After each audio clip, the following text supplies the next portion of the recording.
আমরা ছাদ বাগানেরা কোনো কিছুই ফেলে দিই না, ঘরের গঠি বাটি যা আছে সব কিছুতেই কাজে লাগিয়ে দিই। কাল আমাদের বাড়ির পুরনো মিটার বক্স খুলে নতুন মিটার বক্স লাগিয়েছে।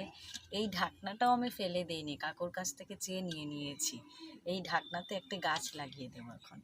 গত ২ বছর আগে দিল্লি চাঁদনি চকের রাস্তায় এই গাছের পাতাটি দেখে খুব ভালো লেগেছিল। তার জন্য এই গাছের ডালটি আমি ছোট ডাল কুড়িয়ে এনেছিলাম। এখন গাছটি বেশ খানিকটা বড় হয়ে গেছে, আরও অনেক আছে। আমি কিন্তু এই গাছটির নাম জানি না। আপনারা কি বলতে পারবেন এই গাছটার নাম কি? এটাতে কিন্তু ছোট ছোট ফুল ধরে।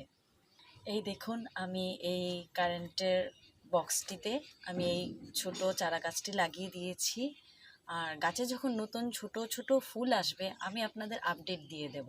কিন্তু আপনারা মনে করে বলবেন যে এই গাছটির নাম কি। এটি আমার মনে হয় পর্তুলিকা প্রজাতির একটি গাছ, কিন্তু আমি সঠিক নামটা জানি না। আপনারা বলে দেবেন। আজকের জন্য টাটা, বাই বাই।